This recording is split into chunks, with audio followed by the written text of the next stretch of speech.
몇 장일까요? 95장. 95장.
아멘.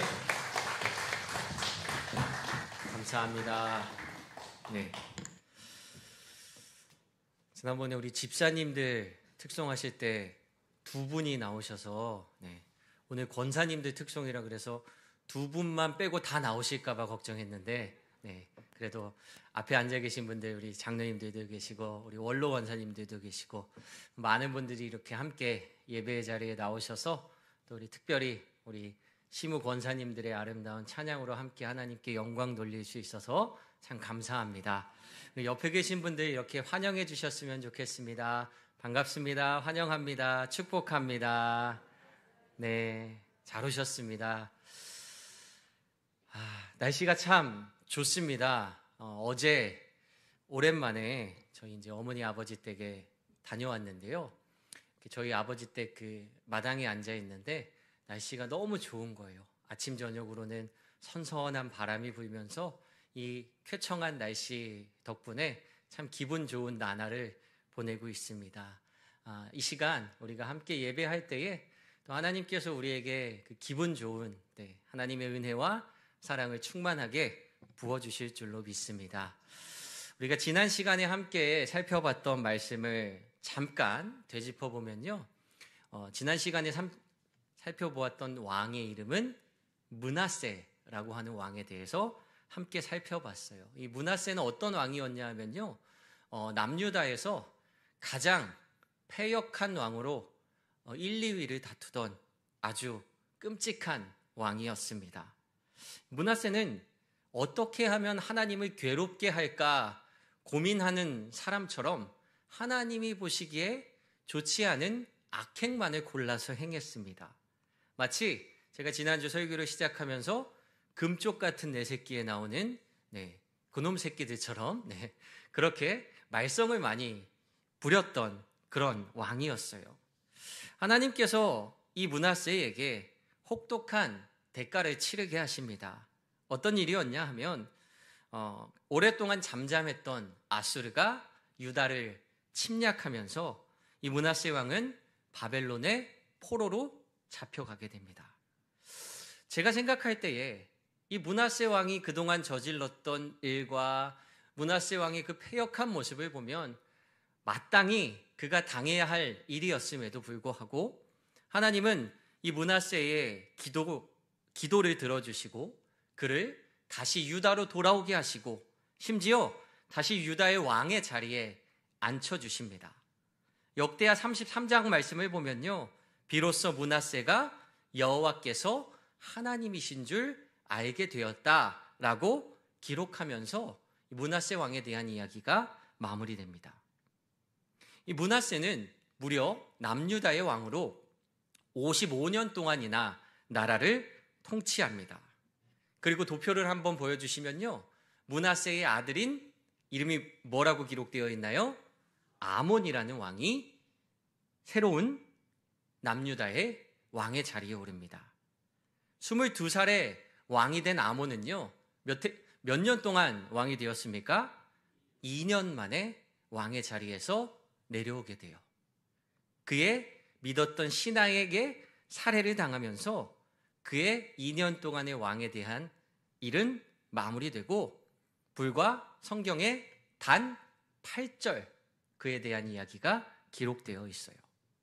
그리고 그 뒤를 이어서 오늘 우리가 함께 살펴볼 왕의 이름은 방금 전에 보셨던 파란 옷을 입고 있는 요시야 왕. 네. 제가 지난주에 이 왕의 그림을 보여드리면서 빨간 옷을 입고 있었던 왕은 악한 왕이었고 파란 옷으로 표현된 왕은 선한 왕이라고 설명을 드렸습니다. 오늘 그 뒤를 이어 우리가 함께 살펴볼 요시야는 유다의 새로운 왕이 됩니다. 오늘 본문 열왕기하 22장 1절 말씀 다시 한번 같이 읽겠습니다. 요시야가 왕위에 오를 때에 나이가 8세라. 예루살렘에서 31년간 다스리니라. 그의 어머니의 이름은 여디다요 보스갓 아다야의 딸이더라. 네. 요시야가 몇 살에 왕이 되었답니까? 네, 8살. 네. 저희 아들이 8살이거든요. 네. 초등학교 1학년. 네. 8살의 나이에 그 어린 나이에 왕이 되었습니다. 그리고 예루살렘 유다를 31년 동안 다스렸다. 성경은 이렇게 기록합니다. 남왕국 유다에는요, 총 20명의 왕이 있었습니다. 그들 중에서 하나님의 마음에 합했던 왕이 여러분 몇 명이나 될 것 같으세요? 20명의 왕 중에서 하나님의 마음에 합당했던 왕 몇 명이나 될까요? 네. 저마다 생각하시는 답이 있으실 거예요. 도표를 한번 보여주실래요? 20명의 왕들이 있는데요. 제가 지난주에 말씀드렸던 것처럼 선한 왕이라고 이야기 언급됐던 왕은 8명이었고요. 악한 왕이라고 언급된 왕은 12명이 있었습니다. 그런데 저 8명의 선한 왕 중에서도 하나님의 마음에 합했던 왕이라고 기록하고 있는 사람은 3사람밖에 없어요. 누구인가요? 여호사밧, 히스기야, 요시야. 이 3명의 왕만 하나님이 보시기에 합당한 왕이었다라고 성경은 이야기하고 있어요. 북이스라엘에는요, 총 19명의 왕이 있었습니다. 그런데 그 중에서 하나님의 마음에 합당한 왕이 몇 명이나 있었을까요? 북이스라엘의 왕 중에는요, 놀랍게도 한 사람도 하나님의 마음에 합당한 왕이 없었다라고 이야기합니다. 이스라엘과 유다는 각각 아수르와 바벨론에 의해 멸망합니다. 이스라엘은 아수르에 의해서 멸망하고요, 유다는 바벨론 왕국에 의해서 멸망해요. 그리고 우리가 읽은 이 열왕기서라는 성경 말씀은요, 제가 전에 말씀드렸던 대로 바벨론의 포로로 잡혀있던 이스라엘 백성들이 그들의 잘못됐던 과거를 반성하며 기록한 역사서입니다. 그들이 이 열왕기서를 기록하면서 내린 결론은 간단해요. 우리가 하나님의 말씀과 하나님의 뜻대로 살지 않았기 때문에 하나님의 인도하심을 잃어버렸고 그 결과 우리는 바벨론의 포로가 되는 비참한 상황에 있다라는 거예요. 그러면서 우리 후손들은 이와 같은 실수를 또다시 범하지 않게 하기 위해서 비통한 마음으로 그들의 잘못되었던 뼈아픈 부끄러운 역사를 적어 내려갔습니다. 사실 떠올리기도 싫은 이야기죠. 지금 바벨론의 포로가 된 이 상황, 우리가 어쩌다 이 지경에 이르렀을까? 돌이켜보고 싶지도 않은 역사인데 같은 실수를 반복하지 말라고 애통한 마음으로 기록한 역사 이야기가 바로 이 열왕기서예요. 그리고 이 열왕기서가 우리에게 주는 아주 중요한 교훈은 이겁니다. 우리는 하나님의 말씀대로 살아가는 하나님의 백성이 되어야 한다라는 거예요. 간단해요. 여러분, 아주 간단합니다. 하나님의 말씀대로만 살면 하나님이 우리를 인도하시고 보호하신다는 거예요. 그런데 하나님으로부터 멀어지면 우리는 자연히 그 하나님의 은혜로부터 멀어져서 하나님의 인도와 보호를 누리지 못한다. 아주 간단하지만 명확한 메시지를 우리에게 전해주고 있습니다. 근데 여러분, 한번 생각해 보세요. 여기 이 성경 말씀에 기록되어 있는 이 하나님의 말씀대로 살아가는 게 여러분들은 쉽다라고 느껴지시나요? 어렵다라고 느껴지시나요? 결코 하나님의 말씀대로 살아간다라는 게 쉽지가 않은 것 같이 느껴질 때가 많아요. 왜냐하면 우리가 신앙생활 하다 보면요, 뭐도 하면 안 되고, 뭐도 하면 안 되고, 뭐도 하면 안 되고, 하면 안 되는 일들이 굉장히 많이 우리에게 들려오기 때문에, 포기해야 할 것들이 굉장히 많기 때문에 우리는 이 하나님의 말씀을 따라서 살아가는 것을 어렵게 느끼곤 합니다. 어떤 사람은요, 하나님의 말씀대로 살아가는 게 참 힘들고 지루하고 따분하고 어려운 일이래요. 그래서 우리가 그 어려운 일을 해냈기 때문에 하나님이 복을 주신다, 이렇게 이해하는 사람도 있어요. 어려운 일을 한 만큼 그 귀한 일이니까 복을 주시는 거다.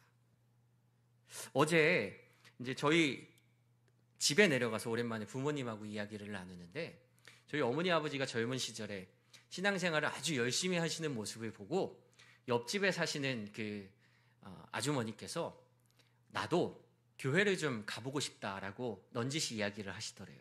그래서 잘 됐다, 그럼 우리 같이 교회를 가봅시다 라고 이야기를 했는데, 그 사장님이 저희 어머니 아버지의 모습을 한참 동안 지켜본 결과 나는 교회에 못 갈 것 같다라는 결론을 내리셨다라는 거예요. 그래서 이게 좀 저희 어머니 아버지 입장에서는 누군가 나 때문에 교회에 못 가겠다라고 결론을 내리니까 얼마나 이 마음에 부담이 생겨요. 그래서 왜 그러십니까? 그랬더니 나는 사장님처럼 그렇게 세상의 것들 다 포기하면서 교회 못 나가겠습니다. 나는 가게 문 닫고 내가 하고 있는 일 접어두고 때때마다 교회 가서 봉사하고 헌신하고 예배드리고 나는 그렇게까지는 예수님 못 믿을 것 같아요 라고 이야기를 하면서 나는 교회에는 가고 싶은데 못 가겠어요 라고 이야기를 했다라는 거예요. 실제로 아마 여러분들 주변에서도 이 비슷한 이야기를 하시는 분들이 많이 있을 거예요. 나는 교회는 가고 싶은데 당신처럼은 교회 못 갈 것 같아. 나는 그렇게는 못 살 것 같아. 예수 믿으면 재밌는 거 다 포기해야 되는데 세상에서도 잘 살고 싶고 누리고 싶고 친구들도 만나고 싶고 그거 다 버리면서 그렇게까지 예수님 믿지는 못할 것 같아. 나는 그냥 적당히 믿고 적당히 복 받을래. 이런 말을 하는 사람들이 있습니다. 그런데 여러분, 제가 명확하게 말씀드리는 건요, 적당히 믿고 적당히 복 받는 거는 없습니다. 전적으로 하나님을 믿고 따라갈 것이냐, 아니면 하나님을 모른 채 믿지 않고 의지하지 않을 것이냐, 이 두 갈래 선택길에 우리는 놓여져 있어요. 하나님과 세상을 5대5로, 6대4로, 7대3으로 이렇게 적당한 비율로 믿음을 믿는 게 아니라요, 우리의 믿음은 10대 빵 아니면 빵 대 10입니다. 완전히 하나님께 다 드리냐, 아니면 완전히 내 뜻대로 살아가느냐, 둘 중에 하나라는 거예요. 적당히 하고 싶고 내가 가지고 있는 것 포기하지 못하고 세상의 것도 가지고 가면서 하나님의 복도 누리고 싶은데 세상에 그런 길은 없어요. 예수님께서 마태복음 19장에 보면 그 부자 청년에게 이런 말씀을 하시잖아요. 네가 가진 것을 다른 사람들에게 다 나눠주고 나를 따라오너라. 네가 가진 것을 다 포기하고 전적으로 나와 함께 할 때에 하나님 나라가 너에게 주어질 수 있다라고 약속하시잖아요. 그런데 그가 자기가 가지고 있는 것 포기하지 못하고 결국 예수님을 따라가지 못해요. 우리의 믿음도 이러한 모습에 머물러 있을 때가 참 많이 있는 것 같아요. 적당히 하고 싶은데, 포기하지 못하는 것들. 건강검진을 받고 나면요, 한 일주일 정도 있다가 의사 선생님을 만나서 검사 결과를 가지고 이 검사에 대한 소견을 듣죠. 마치 그 선생님 앞에 앉아 있으면요, 시험 보고 그 점수 가지고 담임 선생님 만나는 그런 느낌이 들 때가 있어요. 이거를 보면서요, 의사 선생님이 마치 제 모습을 다 본 것처럼 이야기하시더라고요. 네.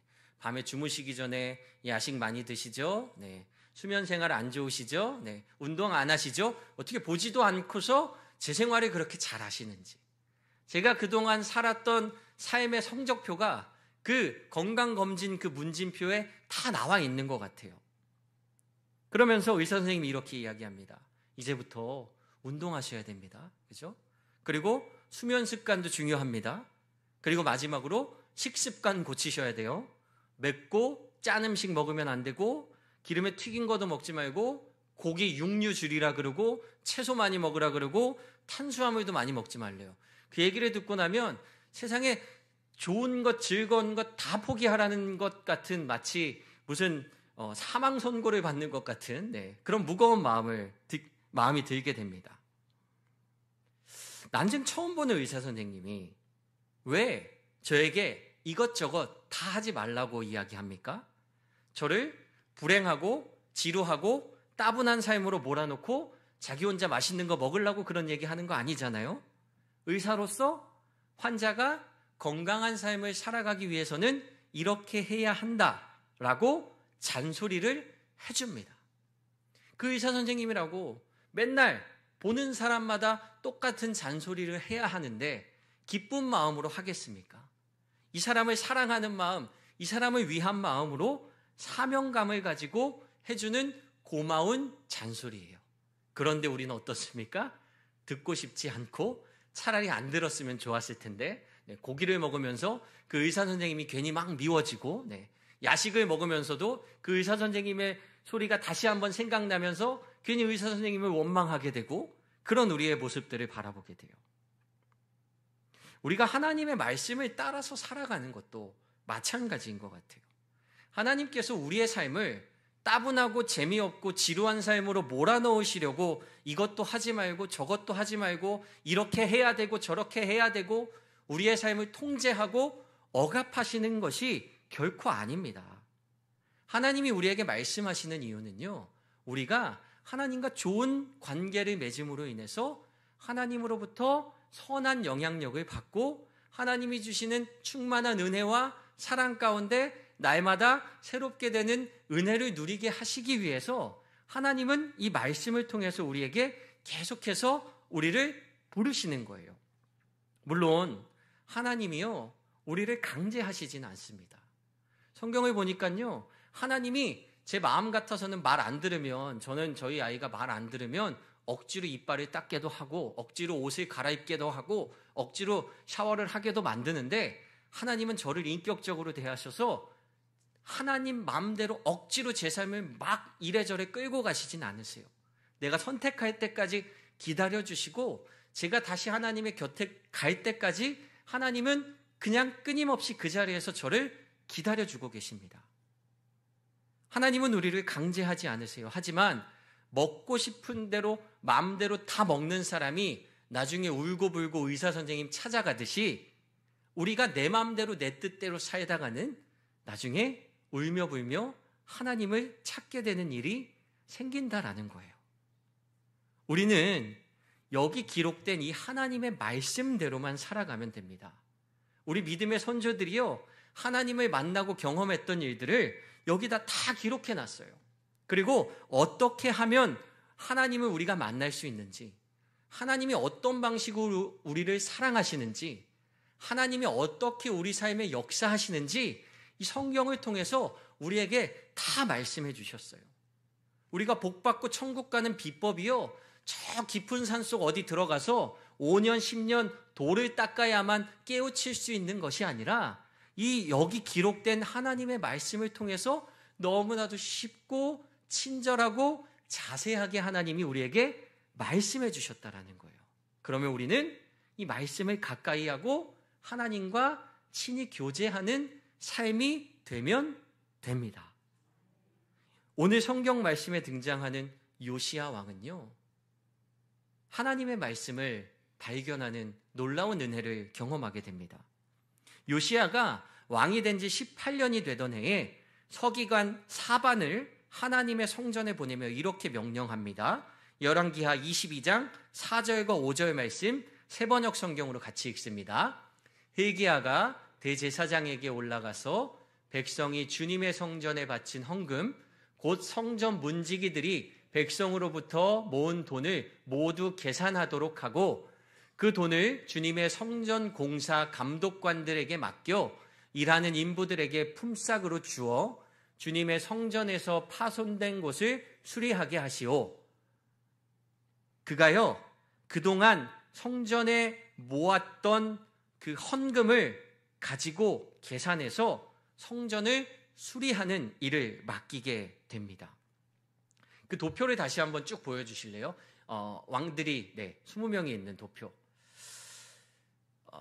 이 요시야 왕의 아버지 아몬의 재위 기간 2년, 그리고 그의 할아버지 므낫세의 통치 기간 55년 동안에는요, 유다의 우상 숭배가 만연하던 시기였습니다. 특히 그 할아버지 므낫세 왕은요, 우리 지난주에 함께 보았던 대로 하나님의 성전에다가 1월 성신을 위한 제단을 쌓고 바알과 아세라상을 세우는 등 성전 관리가 전혀 되지 않았어요. 그런데 이 요시야가 왕이 되고 하나님을 찾기 시작하면서 그동안 성전에 드려진 헌금을 가지고 성전을 보수하는 일을 시작한 거예요. 그러다가 아주 중요한 일이 일어납니다. 오늘 본문 22장 8절 말씀입니다. 대제사장 hil기야가 서기관 사반에게 이르되 내가 여호와의 성전에서 율법책을 발견하였노라 하고 hil기야가 그 책을 사반에게 주니 사반이 읽으니라. 성전을 수리하던 중에 율법책을 발견하게 돼요. 이 상황 자체가 참 어처구니 없는 상황입니다. 여기서 말하는 율법책은요, 우리가 흔히 말하는 모세오경을 이야기합니다. 지금 우리는 굉장히 인쇄가 잘 된 이렇게 조만한 성경책 한 권에 신약과 구약, 찬송가와 주기도문, 이 뒤에 우리 또 교동문까지 다 나와 있는 이 작은 성경책 한 권을 가지고 하나님의 말씀을 다 접할 수 있는데요. 당시의 성경책은 이런 모양이 당연히 아니었겠죠. 당시에는 종이가 없었습니다. 어디에다가 하나님의 말씀을 기록했냐 하면요, 양을 잡아서 그 가죽을 얇게 펴서 거기다 하나님의 말씀을 기록해 놓았어요. 그러니까 이 얇은 종이에 많은 글씨를 인쇄하는 것과 얇게 점인 그 양 가죽에 사람이 손으로 글씨를 쓴 것과 그 내용의 차이가, 부피의 차이가 어마어마하게 많이 났을 겁니다. 그들은 양 가죽을 둘둘 마른 두루마리에다가 사람이 옮겨 적은 그 하나님의 율법책을 가지고 있었어요. 그러니까 부피도 굉장히 크고 그 책을 한 권 더 만들기 위해서는 엄청나게 많은 돈이 들어가게 됩니다. 그런데 굉장히 웃긴 게요, 그 크고 그 비싸고 그 귀한 율법책을 몇십 년 만에 하나님의 성전에서 발견하게 된 거예요. 그게 어디 멀리 갔던 게 아니라요, 하나님의 성전에 몇십 년이 뭡니까? 몇백 년간 거기 계속 있었는데 그걸 잃어버렸다가 몇십 년 만에 발견하게 된 겁니다. 신명기를 보면 모세가 율법의 말씀을 다 써서 책으로 만든 뒤에 이 율법책을 가져다가 하나님의 언약궤 곁에 두라 이렇게 명령합니다. 그리고 신명기 31장 10절과 11절에 이렇게 가르쳐주고 있어요. 같이 한번 읽어볼까요? 모세가 그들에게 명령하여 이르기를 매 7년 끝해 곧 면제년의 초막절에 온 이스라엘이 내 하나님 여호와 앞 그가 택하신 곳에 모일 때에 이 율법을 낭독하여 온 이스라엘에게 듣게 할지니. 네, 공개적으로 이스라엘 백성들이 모일 때에 이 율법책을 온 백성들이 듣게 하래요. 근데 몇 년에 한 번 듣게 하랍니까? 10절 말씀 다시 보여주실래요? 모세가 그들에게 명령하여 이르기를 매 7년 끝에, 그러니까 7년마다 한 번씩 온 백성을 모아놓고 이 하나님의 율법책을 백성들 앞에서 낭독해 주라는 겁니다. 하나님이 우리에게 이렇게 말씀하셨던 것을 잊지 말고 기억하면서 살아야 된다라는 거예요. 적어도 7년에 한 번씩은 그 율법책을 꺼내서 백성들 앞에서 읽어줬어야 돼요. 그런데 몇십 년 만에 이 책이 나온 거예요. 7년에 한 번씩 써야 되는데 왜 이런 일이 발생합니까? 그의 아버지 아몬과 그의 할아버지 므낫세 왕의 통치 기간 동안 그동안 이걸 하지 않았다는 거예요. 하나님의 말씀이 있는데 하나님의 말씀에 관심도 없는 왕이었어요. 므낫세는 어떤 왕이었습니까? 하나님의 성전에다가 우상의 제단을 쌓았던 왕이잖아요. 그런 이 므낫세가 하나님의 율법책을 백성들에게 읽어줄 리가 있었겠습니까? 그렇게 므낫세가 통치하는 55년 동안, 또 그의 아들이 통치하는 2년 동안, 한 60여 년의 시간 동안 제대로 하나님의 말씀이 백성들에게 들려지지 않았던 거예요. 이렇게 므낫세의 통치 기간 동안 제사장들, 그나마 하나님의 말씀을 귀히 여기던 제사장들이요, 이 율법책을 조용히 가져다가 숨겨놨어요. 이대로 뒀다가는 율법책이 없어질 수도 있겠다. 하나님의 제단에다가 우상의 제단을 쌓는 저 왕의 저 모습을 보니까 이거 우리가 지키지 않으면 없어질 수 있겠다. 그래서 그 제사장들이 율법책을 갖다 숨겼어요. 그런데 60년이라는 시간이 흐르면서 그 숨겼던 제사장들이 다 세상을 떠나고 율법책에 대해서 기억하고 있는 사람들이 사라졌습니다. 그런데 오늘 이 요시야 왕을 통해서 하나님의 성전을 새로 수리하던 중에 그 책을 발견하게 된 거예요. 서기관 사반이 요시야 왕 앞에서 이 율법책을 읽어 내려갔대요. 그랬더니 열왕기하 22장 11절 말씀에 뭐라고 기록되어 있습니까? 왕이 율법책의 말을 듣자 곧 그의 옷을 찢었다. 옷을 찢었대요. 왜 찢었습니까? 화가 나서 찢었을까요? 옷을 찢었다라는 표현 우리가 자주 들어서 잘 알고 계실 겁니다. 하나님의 말씀을 듣고요, 정말 마음이 찢어지는 심정으로, 애통하는 심정으로 회개했다라는 의미예요. 그러니까 하나님 앞에 정말 마음이 찢어지는 그 모습을 회개하는 상징적인 행동으로 옷을 찢어버렸대요. 8살의 어린 나이에 유다의 왕이 된 요시야는요, 하나님의 율법책이 있는 줄도 몰랐습니다. 우리가 어떻게 살아가야 되는지도 모른 채 그냥 하나님을 사랑하는 그 사모하는 마음만 있었어요. 그런데 이 율법책이 발견이 되고요, 이 율법책을 통해서 자신과 유다 백성들에게 말씀하시는 하나님의 음성을 듣고는 굉장히 큰 깨달음을 얻는 거예요. 요시야가 서기관 사반에게 이렇게 명령합니다. 본문 13절 말씀, 세번역 성경입니다. 그대들은 주님께로 나아가서 나를 대신하여, 그리고 이 백성과 온 유다를 대신하여 이번에 발견된 이 두루마리의 말씀에 관하여 주님의 뜻을 여쭤보도록 하시오. 우리의 조상이 이 책의 말씀에 복종하지 아니하고 우리들이 지키도록 규정된 이 기록대로 하지 않았으므로 우리에게 내리신 주님의 진노가 큽니다. 선지자들에게 가서요, 여기 적혀있는 하나님의 뜻이 무엇인지를 명확하게 좀 알아보고 오라는 거예요. 내가 보니까, 이 말씀을 듣고 보니까 우리 조상들은 여기 적혀있는 하나님의 뜻대로 살지 않았다는 거예요. 하나님이 이렇게 지키면서 살아가라고 주신 그 법대로 살아가지 못했다라는 겁니다. 그 아쉬움, 반성의 의미를 담아서 그들은 다시 하나님의 말씀을 세워나가기 위해 노력합니다. 요시야 왕이요, 열왕기하 23장 1절부터 3절까지에 이렇게 그가 새로운 삶을 시작합니다. 왕이 사람을 보내어 유다와 예루살렘의 모든 장로를 소집하였다. 왕이 주님의 성전에 올라갈 때에 유다의 모든 백성과 예루살렘의 모든 주민과 제사장들과 예언자들과 어른들로부터 아이에 이르기까지 모든 백성이 그와 함께 성전에 올라갔다. 그때의 왕은 주님의 성전에서 발견된 언약책에 적힌 모든 말씀을 아주 크게 읽어서 이스라엘에 있는 모든 사람들이 들을 수 있도록 들려주었다. 왕은 기둥 곁에 서서 주님을 따를 것과 온 마음과 목숨을 다 바쳐 그의 계명과 법도와 율례를 지킬 것과 이 책에 적힌 언약의 말씀을 지킬 것을 맹세하는 언약을 주님 앞에 세웠습니다. 그리고 온 백성도, 그 왕과 함께하는 유다의 모든 백성들도 그 언약에 동참하였습니다.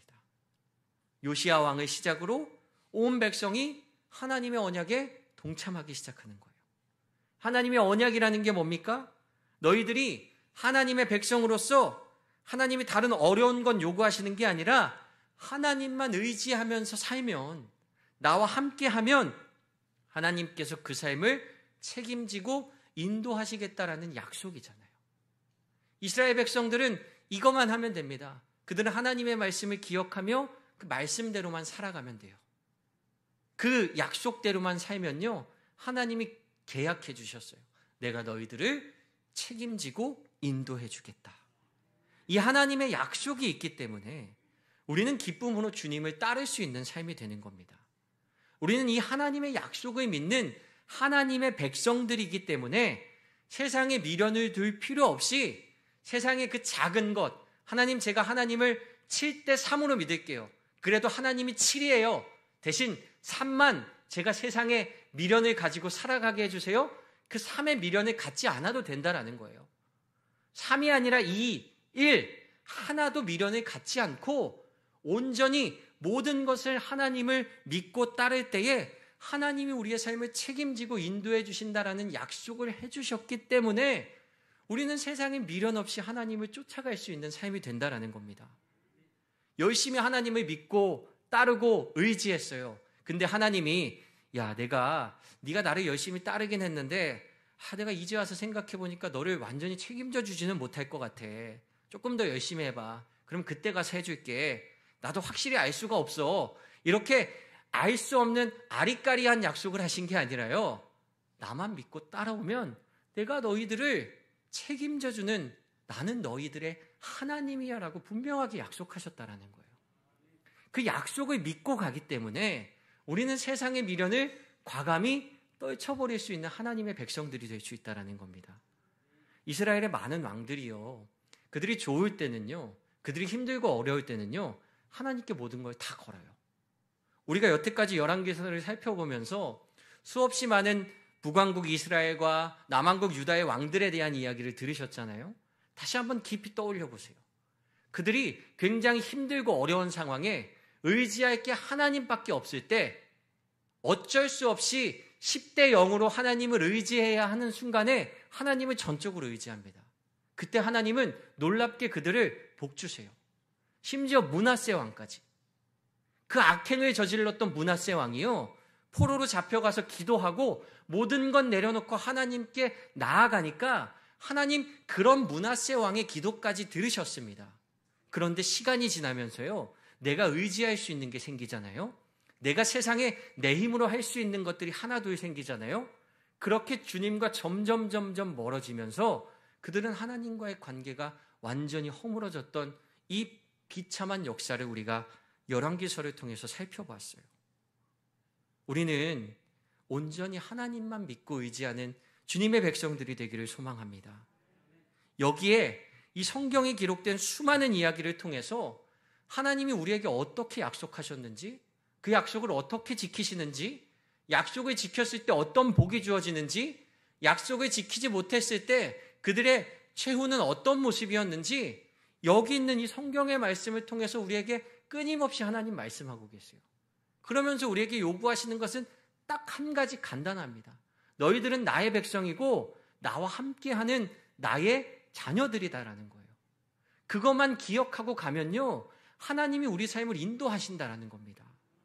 우리가 하나님을 믿는다는 것이 뭐도 하면 안 되고 어려운 무언가를 해내야만 하는 일처럼 어렵게 느끼지 마시고 하나님과 친밀한 관계만 유지하면 된다라는 사실을 기억하면서 우리가 힘써야 할 것은 하나님을 기억하는 것, 하나님과 가까이 하는 것, 하나님께 묻고 하나님의 음성을 듣는 것. 내가 부모님을 정말 사랑하면 부모님께 전화드리고 잘 계시는지 여쭙고 찾아뵙고 하는 것처럼 우리 하나님 아버지와 우리의 관계도 이렇게 아름다운 믿음의 관계가 되기를 소망합니다. 우리가 이 말씀만 믿고 의지하면 하나님은 우리에게 놀라운 축복을 약속하셨습니다. 그 약속이 있기 때문에 오늘도 우리는 하나님만 믿으며 세상의 것들을 과감히 포기하고 내려놓을 수 있는 주님의 사람들임을 다시 한번 고백합니다. 우리가 이 시간 모여서 함께 예배하면서요, 다시 한번 우리의 삶의 초점, 흐트러졌던 내 삶의 초점을 하나님께로 집중하는 시간이 되기를 소망합니다. 그리고 나도 모르게 세상의 욕심에 빼앗겼던 마음 다시 정리하여 하나님께로 돌려드릴 수 있는 그 귀한 여러분들의 삶이 되시기를 축복합니다. 기도하겠습니다. 사랑과 은혜가 많으신 주님 감사합니다. 부족하고 모자란 저희들의 삶이지만 하나님은 우리를 사랑하시고 우리를 인도하시고 보호하셔서 다시 우리를 주님 전에 예배하는 주님의 백성으로 인도하여 주시니 주님 정말 감사합니다. 우리가 이 세상을 살아가다 보면 하나님이 우리의 삶의 주인이시고 하나님이심을 알면서도 자꾸만 세상의 마음을 빼앗기고 우리 삶의 초점을 놓쳐버릴 때가 있습니다. 하지만 주님, 하나님께서 우리에게 하셨던 그 언약의 말씀을 다시 한번 기억하면서 우리가 하나님의 백성으로 온전히 주님을 따르는 삶이 되기를 다짐합니다. 세상의 좋은 것, 과감히 포기할 수 있는 이유는 더 좋은 것으로, 더 값지고 귀한 것으로 세상이 줄 수 없는 놀라운 역사로 인도하시는 하나님이 우리 삶에 계시기 때문임을 고백합니다. 하나님보다 더 귀한 것은 없습니다. 하나님보다 더 크신 분도 없습니다. 우리는 그 하나님만 믿고 의지하오니 주님 우리 삶에 동행하여 주시고 하나님으로 인하여 놀라운 은혜와 축복을 누리는 저희들이 될 수 있도록 주님 인도하여 주시옵소서.